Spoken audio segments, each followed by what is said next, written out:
नमस्कार, मैं हूं नीतीश पटवा और आप देख रहे हैं कानूनी जंग। आइए नजर डालते हैं आज की खास खबर। मैं कानूनी जंग से श्रुति।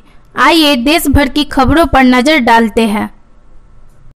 यहाँ के ग्रामवासियों से कि ग्रामवासियों को क्या क्या समस्याएं हैं। चलिए, नमस्कार, आपका क्या नाम हुआ? नमस्कार सर, मेरा नाम राम इकबाल बैठा हुआ और मेरा घर बिजबनी उत्तरी पंचायत के ग्राम रेगनिया टोला में घर है और जिला पूर्वी चंपारण बिहार से मैं आता हूँ। प्रखंड कौन सा हो गया? प्रखंड बनकटवा है सर। थाना कौन सा हो गया? थाना जितना हुआ हमारा। जितना जी। आपके साथ में यहाँ पे क्या समस्याएं हैं? देखिए सर, समस्याएं तो अनेक हैं, लेकिन कुछ चलती है दैनिक जीवन में, लेकिन कुछ समस्या ऐसी है जो हम भरोसा करते हैं कि आगे हमको न्याय मिलेगा कोर्ट से, कचहरी से, लेकिन ऐसी परिस्थिति हमको देखने को मिल नहीं रही है। क्योंकि मैं एसी वर्ग से आता हूं और हमारे साथ कुछ अदर लोगों के द्वारा मारपीट किया गया, जिसकी कांड संख्या 28-20 हमने दर्ज कराया मोतिहारी SC/ST थाना में। उसके 3 महीने के बाद जो हमारे विपक्षी थे वो लोग, उनका भी मामला दर्ज किया गया 3 महीने के बाद, और उसको भी हम लोगों पर ट्रू कर दिया गया। लेकिन हमें दुख इस बात का है कि SC/ST एक्ट में भारतीय संविधान के नियम के अनुसार यह प्रावधान है कि 8 दिन के लिए ही अंदर जाना हो, जाने के बाद ही बेल देना है जिला कोर्ट से।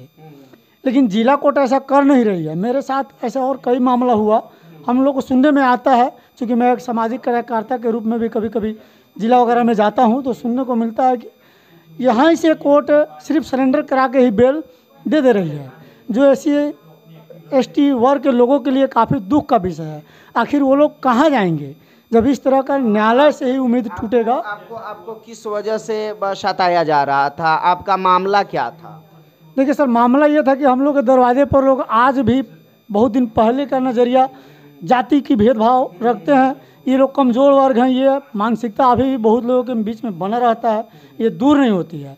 वो लोग कुछ बोलते हैं तो हम लोग सुन ले, अच्छी बात है, लेकिन हम लोग थोड़ा भी किसी चीज़ का अगर बहिष्कार करते हैं कि ये गलत है तो उस पर बात पर लेकर उखड़ जाते हैं और जो प्रक्रिया उनके मन में आता है वो करते हैं। आप लोगों के साथ में मारपीट करना चालू कर देते हैं, गाली गलौज, ये सब गाली गलौज, जाति सूचक शब्दों का इस्तेमाल, ये है वो है, मैंने जो नीचे धारा में आती है बस वही बात का इस्तेमाल लोग ज़्यादा। तो आप इसके अकॉर्डिंग आप केस जो किए तो क्या थाना से और उसके बाद में DSP वगैरह आकर के केस का अनुसंधान किया अपने स्तर से?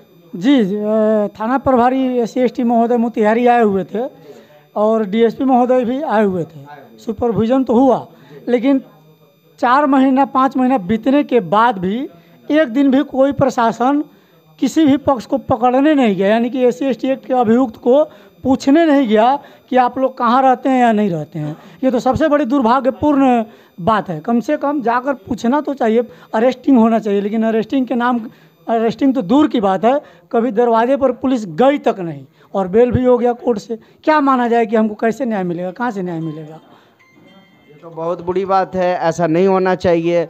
जो आपके साथ में इस तरीके से हुआ तो इस पे हम अपना सवाल हम खड़ा करेंगे और हम शासन प्रशासन से हम अपने स्तर से हम बात करेंगे कि ऐसा क्यों नहीं किए। जब जो अपराधी है, अपराधी के लेकर के इन्होंने जो केस किया और केस के अकॉर्डिंग उनकी धरपकड़ क्यों नहीं हुई और उनका बेल किस आधार पे मिला? जी बिल्कुल, मेरा भी यही कहना है कि आखिर जब ऐसा नियम नहीं है कि जिला कोर्ट से बेल देना है, वो हाई कोर्ट से बेल होती है, और लेकिन जिला कोर्ट क्या करती है कि उसमें झूठ मूठ का कुछ न कुछ जोड़ के, नहीं ऐसे नहीं ऐसे होना चाहिए, ऐसे नहीं ऐसे होना चाहिए, एक निकलने का बहाना ढूंढकर मेरे आवाज़ को दबा दिया जाता है। यहाँ तक कि बेल देते हैं तो विपक्ष को वहाँ रखते भी नहीं है, हमारे वकील को भी नहीं रखते हैं कि आखिर मेरी क्या समस्या है, मैं उस बात को कहूँ, और हमारे पीछे में ही, हमारे वकील के पीछे में ही बेल हो जाता है चोरी चुप के। बाद में मुझे पता चलती है कि उनका तो बेल हो गया। ये कौन सा न्याय है? किस न्याय पर आखिर ये जनता भरोसा करेगी? कम से कम विपक्ष रहेगा तब तो बताएगा कि सर नहीं, इसने साथ मेरे साथ जानबूझकर किया, बस उसने जो कहा कोर्ट सुन लिया और उसी के आधार को मान लिया, तो फिर हमको केस करने से क्या फ़ायदा हुआ, हमको न्याय की उम्मीद लगाने से क्या फ़ायदा हुआ? यही मेरी तकलीफ़ों के कारण है। और खासकर इनकी समस्याओं को हम शासन प्रशासन और जहाँ तक होगा पहुँचाते हैं और डिस्कस भी करेंगे इस मुद्दा पे।